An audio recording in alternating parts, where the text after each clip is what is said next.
Welcome to our salsa cooking class. I am Betty Rodriguez. My name is Denise Garcia. We're excited to share some recipes with you that some of them have been handed down. We learned them from our parents and we've tweaked them from there, and we're hoping that you will do the same thing. So take the basic recipes we teach in this class and alter it, experiment, try it out any way you want to, and make it your own. And then teach your kids and hand it down. Some of the basic ingredients that you would need are onions, tomatoes, either red or green. These are our beautiful tomatillos. And then we would have some cilantro and lime. And we're also going to be talking about the different ways that you could go ahead and prepare the salsa. We have roasting, Boiling. and then you could just cut them up fresh, chopped, like in a pico de gallo. And then we'll also be discussing the different cooking methods that we could go ahead and blend them. The most traditional one is going to be using the molcajete, which is a pestle and mortar, and we're going to just grind them up for you, and you can go ahead and purchase one, and it's very easy to cure it. You just get the salt and some rice, you just grind it down, and then that'll cure it. The one we're using today is actually a very old one that my family's had around for a little while, so you'll see some age on that one. Tradition and tradition. Then the other method, we're gonna be using a blender, which is easier to use and faster, so it'll be more convenient if you would like to go that method. And then of course there's traditional chopping. Traditional chopping, just chop it up and put it together. So we're excited to get started in the kitchen, and we hope you enjoy this class. Okay, so we're going to start with the green tomatillo salsa. So if you refer back to your slide, you'll see all the ingredients that we have listed. We've got cilantro, tomatillos, got your garlic already peeled and ready to go, 2 serrano peppers, and 1/4 of an onion, and some lime juice. So what we're going to do is take these ingredients and boil the peppers, the tomatoes, and the onion and garlic together. The rest we'll save for later. Now, when you get a tomatillo from the store, it's going to look a little different than this. It's going to have kind of a loose shell or cáscara around it. So you're going to take it, peel that off, rinse it off really well because it's a little waxy if you don't, and then you'll have what looks like this, a traditional tomato. So we're going to take these ingredients and go ahead and boil them, and I have a pot over here. You don't need any salt or anything.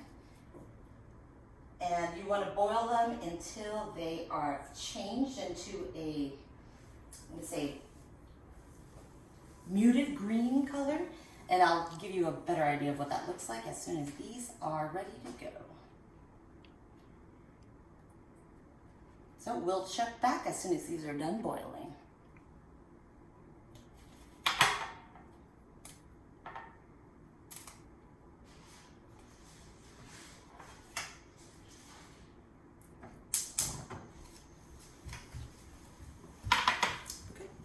Hi, so now we're going to begin the red molcajete salsa. That's going to include your red tomatoes, some serrano peppers, some garlic, and then 1 jalapeno. We're going to roast these ingredients along with an onion, 1/4 of an onion, and then at the end we'll be able to chop the cilantro inside. So we're going to go ahead and get started with a comal, and then we're just going to put a little bit of olive oil.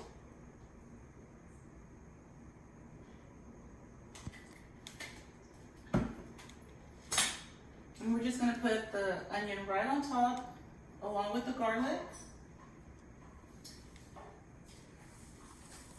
And then we're going to get our chiles. We're just going to spread the oil around a little bit. And we're going to roast these until they're blackened. And then we're going to be able to peel off the skins. Now we could also quarter them if you'd like, but then you'll see that the juices might run over and we'll lose a lot of the flavor. So that's why we just want to keep them in their skins, and once they're fully roasted, we're going to begin peeling them, and it'll be a lot easier to peel once they're nice and hot. Some people also will put them either in a paper bag or a plastic bag just to help the process along. But I just find a few minutes on the comal. The ones that are going to take the longer are going to be the tomatoes, because you have to keep on flipping them over. As the ingredients are getting roasted, like the garlic, since they're so small, that's when I'm going to begin to grind them with the molcajete. And when you're with the molcajete, you always want to go from dry to wet. So I'm going to go with my garlic first, and then I'll start taking out my chiles, and then my onion towards the very end. The last one is going to be the tomatoes, because or else it's going to keep splashing on me. With my molcajete, as the ingredients are being ground, I'm going to go ahead and put them in a bowl, and I'll mix them with a bowl, mix them inside the bowl. After that, we're going to add some salt and some lime juice, and we're going to start hearing them hiss in just a few minutes. So you're going to start seeing the coloration changing as they're going. You can see how it's already starting, the skin is already starting to peel a little bit, and it's going to be so much easier to remove. Okay, so now we're just going to take out the garlic and put it in our molcajete, and we're going to start grinding it. And the way you could go ahead and grind it is you could either do in circular motion, or you could go ahead and go horizontally and then vertically. It's really up to you. It's going to take a minute or so to really get them in there. So I'm going to lower my heat as these continue to cook to give the tomatoes some time. I'm going to give them one last flip before I start with the molcajete.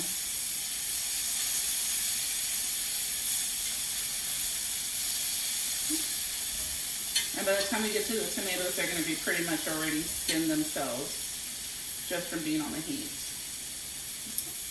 Put that to the side.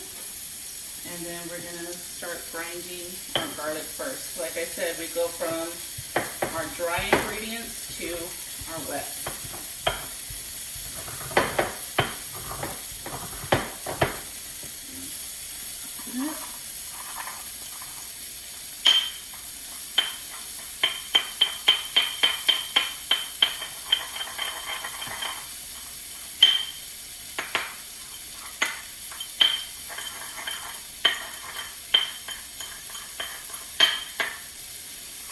And I love garlic, so if you only want to put 4, if you want to bring it down to 2, I like super garlicky salsa, so you could always adjust it to your own taste buds and what you enjoy. If you don't like garlic at all, well, you could take it out, but I feel like that's a lot of the flavor.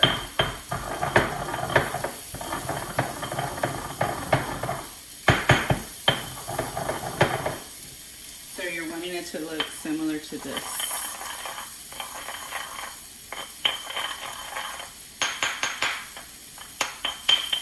And I tend to do circular motions, but you could definitely go across.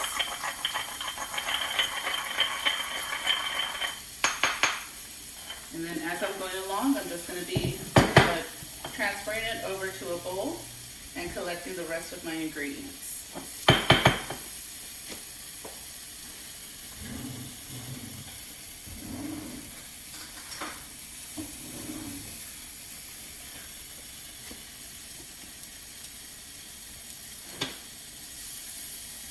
Let's use the pretty bowl.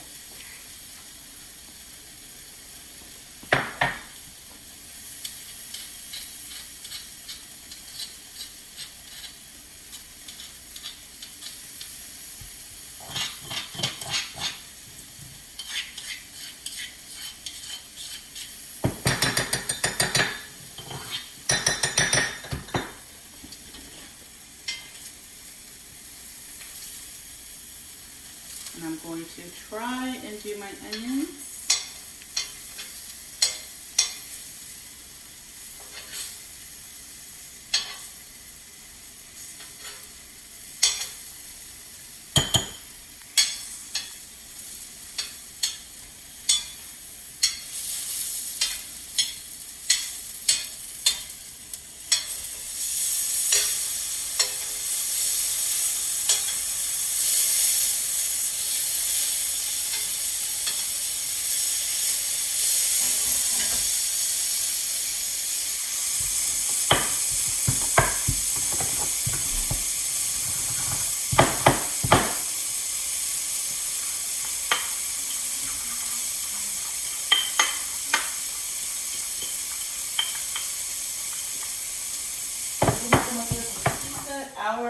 serranos are now ready to get off the fire, and we're going to start peeling them.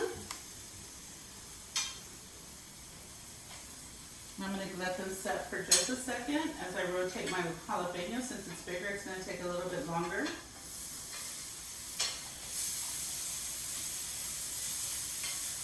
And turn my tomatoes again.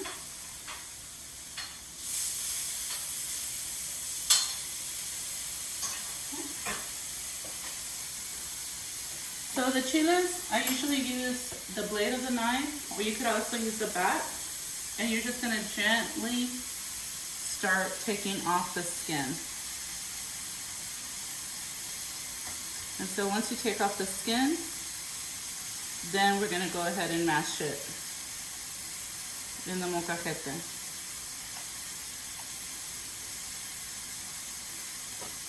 And if you're wearing contacts, make sure to wear gloves so that you don't burn your eyes later when you take them out. So the skin will just come right off, just like that. And skin right there.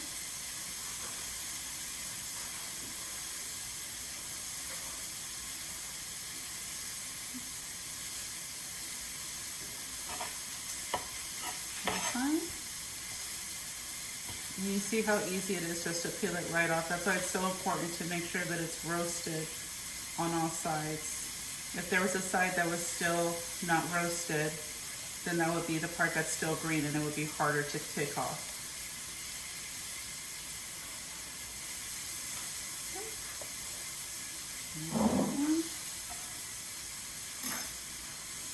And since they're so small, they still fit in the molcajete. If you have a big molcajete, you could keep adding the ingredients. But I've noticed over time that it's better to do it one ingredient at a time, and then just keep putting it in a bowl to the side. Now if you had a big molcajete, you could definitely grind everything all at once. You'll notice again that as you're going along, always go from dry to wet. Because if you have a big bowl of juicy tomato juice, it's going to be that much more difficult to grind up a small garlic or the onion. And you'll notice that I'm not taking out any of the seeds. This is going to be a nice hot red salsa. If you would like, you could go ahead and open it up and take out the seeds. And to do that, I'm just making sure I get all the flesh. Right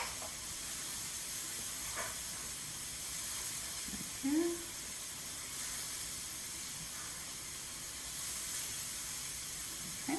And if you did want to remove the seeds, you would just go ahead and cut where the stem was, and you could actually push them out, or you could cut it and open it. You see all the little seeds right there?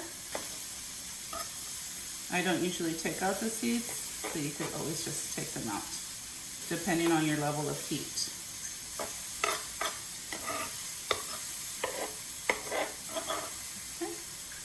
And once that's done, we do the same thing. Get our mortar and pestle. Just grind them up.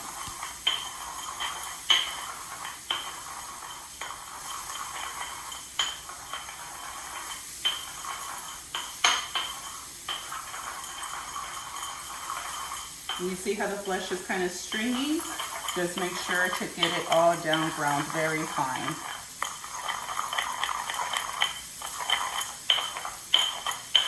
Now if you like it chunky, you want to keep a couple of chunks, that's fine too. Again, you can make it your own, a su gusto, like you say in Spanish. The way you like it, a su gusto.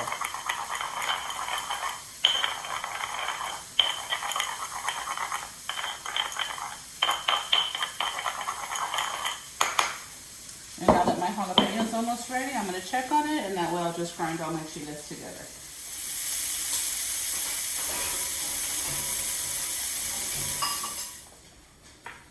And they are ready to be skinned. You can put, usually I just put 3. But if you want to add more, you definitely can. And that one still needs a little bit to go, so I'm going to leave that there. It was a big one.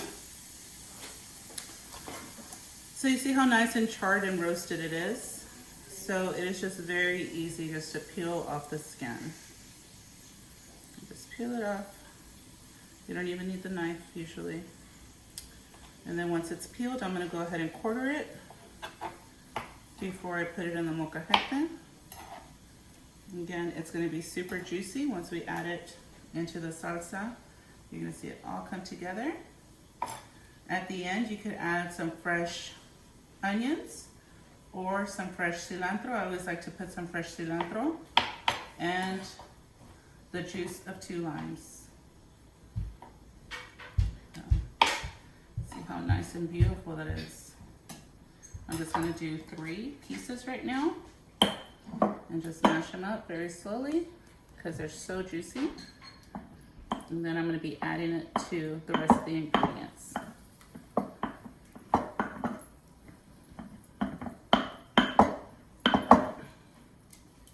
And they're just so soft, they fall apart.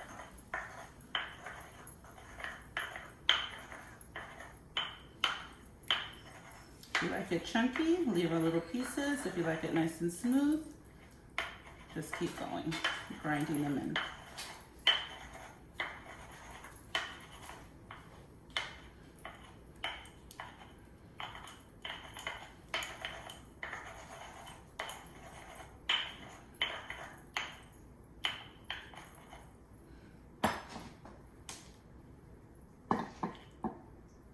I'm going to keep the parts that are too chunky so I could grind them a little bit more. And put them over. There we go.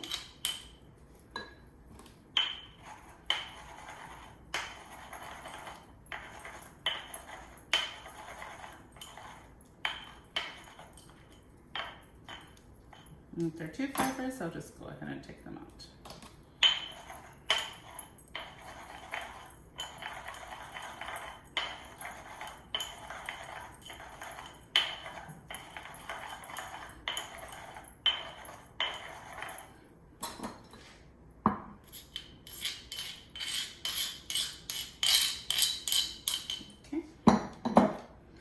I'm going to add more tomatoes. And you're going to see how the color just starts changing and getting more vibrant. This salsa would be super hot right now, so we definitely need to add some more tomatoes.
Nice red roasted salsa.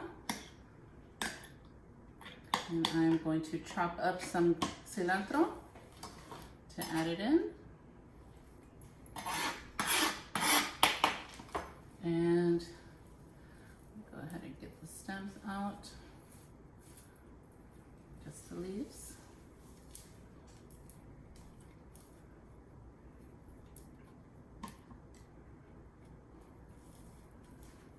Okay.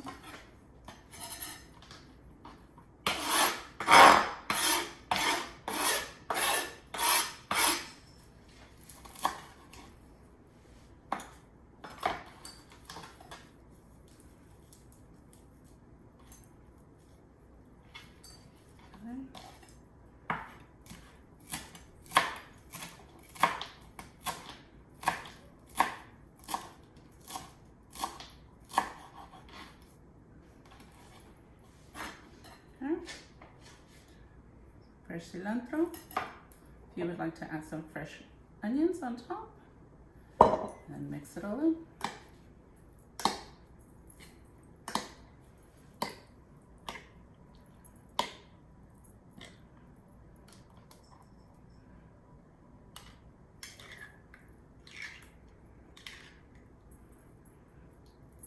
And there you go.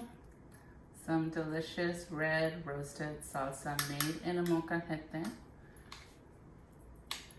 And very delicious.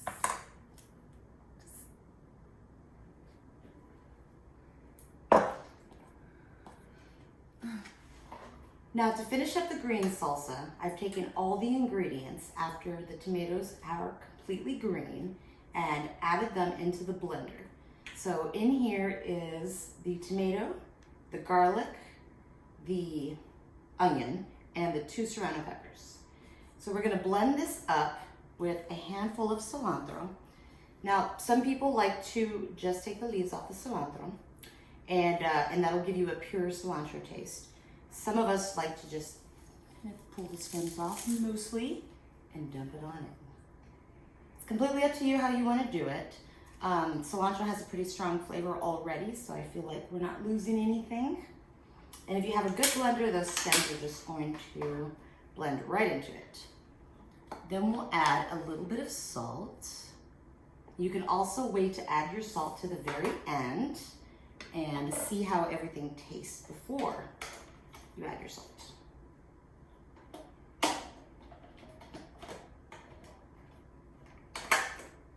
Okay, so now we're just going to blend it up. And I'm gonna go ahead and pulse it because I want it to be a little bit thicker. Now the green salsa is kind of nice because you can create variations on it. You can make it chunkier or lighter. What I'm going to do with this one is make 3 variations out of the same batch. So I'm starting with pulse because I want it to be chunkier at first. As we move on and create the variations, it'll become more and more liquefied.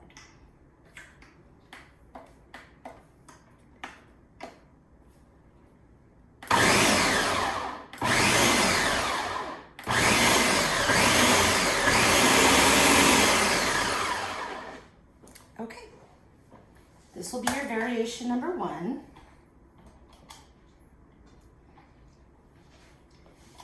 And depending if you like it or not, I enjoy adding lime juice to it. So this can be your first variation. I'm just gonna add the juice of half a lime. Now the nice thing about citrus is some people say it cuts the spice. So if you have a particularly spicy salsa, your peppers are a little bit hotter than you anticipated, I understand, I don't know if it's actually true, that adding lime or lemon juice can help cut that.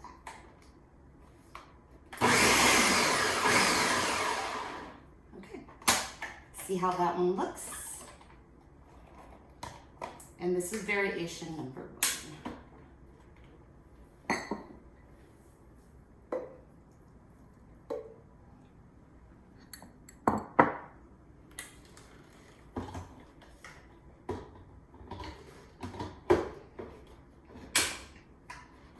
For variation number 2, what we're going to do is add half an avocado. Now, since I've already taken some out, the recipe actually calls for a full avocado, but I'm only going to use a half avocado because I just poured out quite a bit of it. It's up to you as to how creamy you would like it.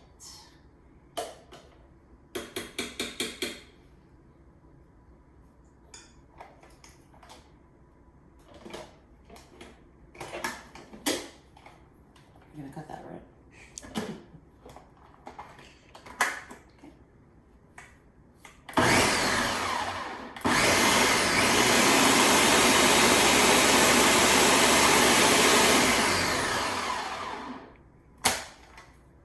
So I am liking the avocado, but I think I'm gonna add a little bit more because I like it to be a little creamier and I want some chunky avocado in there. So I'm gonna go ahead and add a half of a half for this particular salsa. And of course, it's all about variation, so be up to you.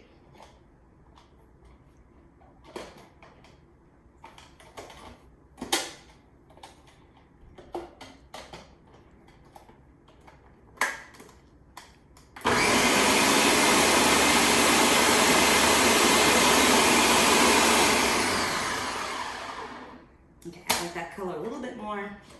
So I'm gonna go ahead and go with that. So this will be variation number 2. And it is an avocado green salsa.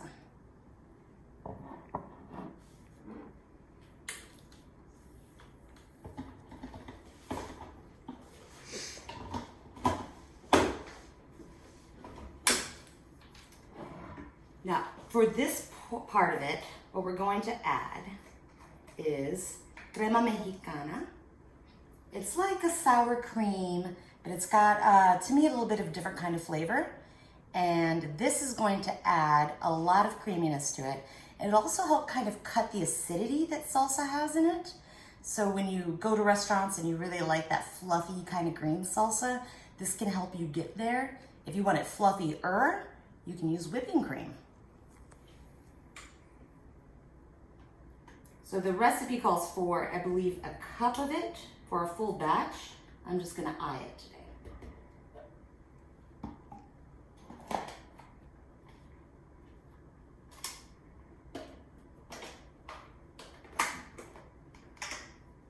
And I want this one to be a little bit more liquefied, so I'm gonna go ahead and blend that on high.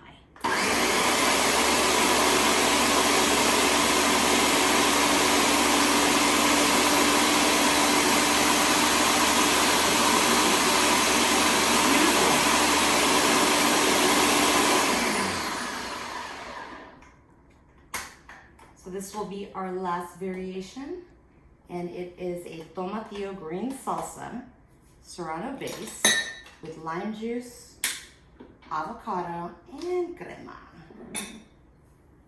And you'll see the difference there.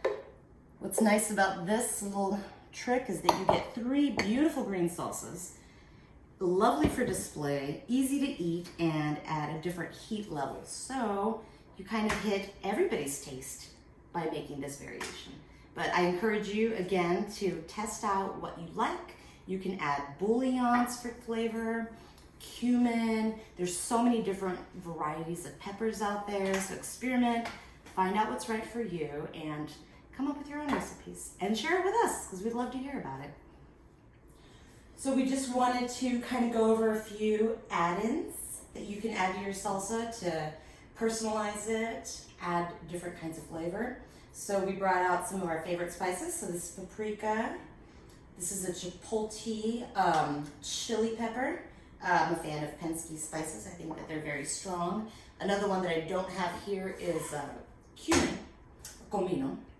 So I enjoy adding those to my salsa. And then we, some people also add some bouillon, some tomato bouillon, chicken or beef. You would go ahead and either boil them in the bouillon flavoring, or you could always blend it in later. Lime goes a long way, and I just wanted to again reiterate how delicious our tacos can be if you add crema with queso vaquita. And this is our queso vaquita right here, and it is just a queso fresco. It's a fresh cheese, and you can also crumble it down and take your tacos from normal to extraordinary with one simple ingredient. I definitely encourage everyone to try their hand at making fresh salsas and trying to kick up that level that you would like for parties, just chips and dip, Friday night at home with the girls, a good snack. And definitely fresh ingredients go a very long way in making it more delicious than anything that could ever be store-bought, and it's very easy. And I really enjoy using mine in salads even. And if you want to take it a step further, grow your ingredients yourself. Yes, gardening is fantastic.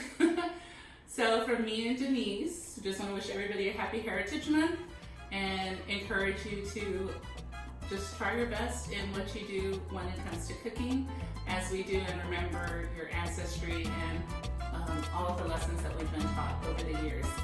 So hope you get to cooking. And there's no bad salsa. Make many varieties. Share your favorites with us. We'd love to hear back from you. Enjoy spending Heritage Month. It's good cooking.